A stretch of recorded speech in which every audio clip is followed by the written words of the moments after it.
Le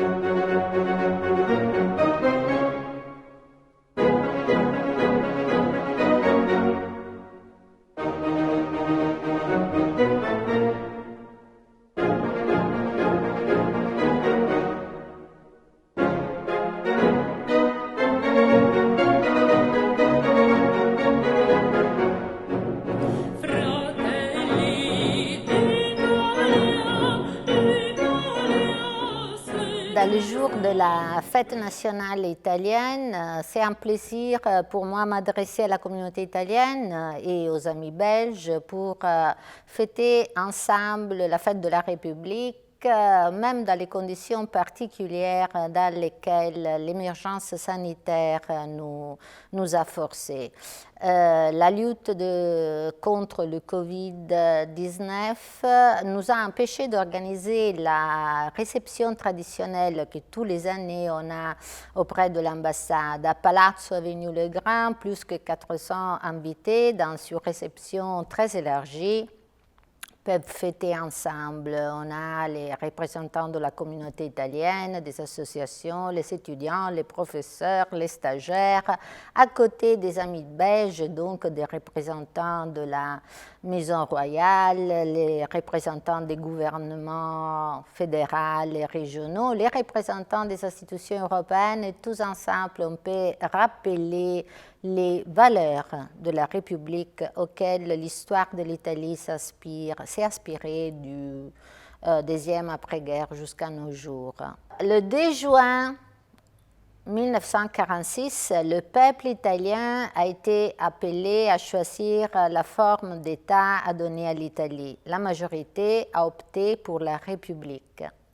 J'aime bien rappeler à cet égard que des aspects fondamentaux. Le premier, c'est que pour la première fois, les femmes ont été appelées à exercer le droit politique, à exercer leur droit de vote.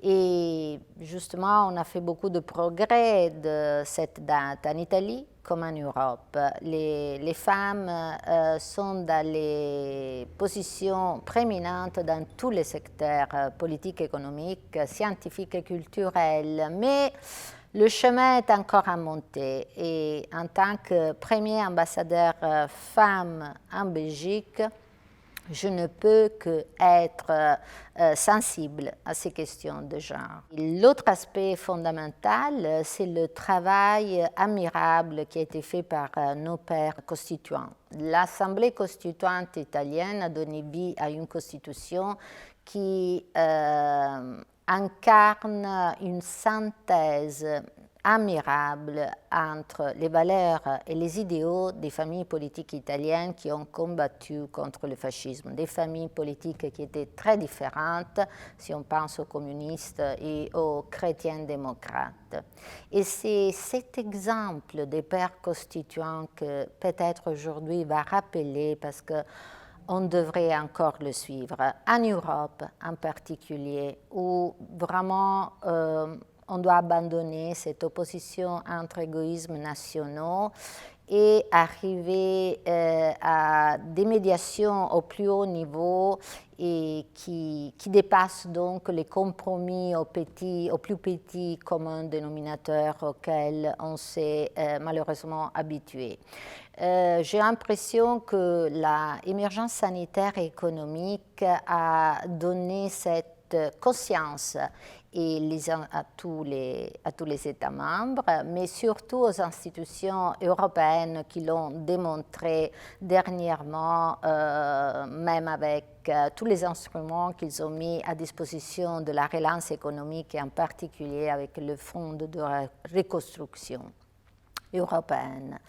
C'est donc important qu'aujourd'hui, on ne parle plus de transfert entre les pays les plus forts et les pays les plus faibles, mais on puisse vraiment croire dans la possibilité d'être à l'auteur pour répondre à un défi essentiel.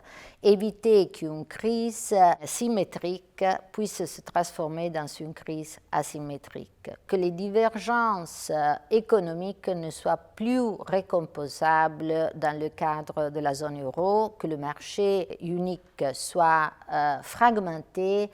Enfin, si on doit identifier un intérêt commun européen qui puisse prévaloir sur les intérêts particularistes. Et l'Italie et la Belgique, en tant que pays fondateurs, ont montré une vocation existentielle envers le projet d'intégration européenne. L'Italie était détruite par la guerre, avait vécu l'obscure parenthèse du fascisme et a vu justement dans l'ancrage en Europe un instrument pour sa reconstitution morale et matérielle. La Belgique, champ de bataille pendant des années à cause des guerres fratricides européennes, a su voir dans la coopération toujours plus serrée entre les peuples d'Europe un objectif très proche de ses intérêts nationaux. Spaak et De Gasperi ont été les protagonistes d'une action commune en Europe qui est encore un exemple pour les diplomaties des deux pays. Et dans ce jour spécial pour l'Italie, j'aimerais bien rappeler la coopération italo-belge. On a déjà parlé de l'accord qui existe en Europe, mais je dois dire que l'inclination, la même inclination au dialogue qui est dans les gènes des deux peuples, fait que l'Italie et la Belgique puissent avoir sur la scène internationale, dans le cadre de l'ONU et de l'OTAN, des approches, des positions similaires. La partnership plonge ses racines dans l'histoire, comme les liens même de parentèle entre la Maison royale et l'Italie démontrent, à côté d'un échange en 2019 de 33 milliards d'euros, à côté de la diffusion du Made in Italy et des coopérations sectorielles dans plusieurs secteurs, le pharmaceutique, les biotechnologies, l'espace, l'économie circulaire, c'est en effet la présence d'une communauté italienne historique, 300 000 Italiens enregistrés au consulat qui soulignent la fraternité entre ces deux pays. L'histoire des Italiens en Belgique est une histoire quelquefois douloureuse, comme la tragédie de Marcinelle nous enseigne, mais c'est aussi une histoire de succès qui démontre l'ouverture de la société belge envers les immigrés italiens et l'esprit de sacrifice, de résistance que les Italiens ont su démontrer dans les moments les plus difficiles, dans les crises qui les ont frappés. Et c'est donc avec un souhait que je voudrais terminer cette intervention, que la Belgique, que l'Italie, que l'Europe toute, si durement frappée par l'émergence sanitaire et économique, puisse se retrouver un sens d'appartenance à un projet commun qui est à la base de tout développement positif historique, comme la renaissance du deuxième après-guerre nous enseigne encore aujourd'hui. Merci.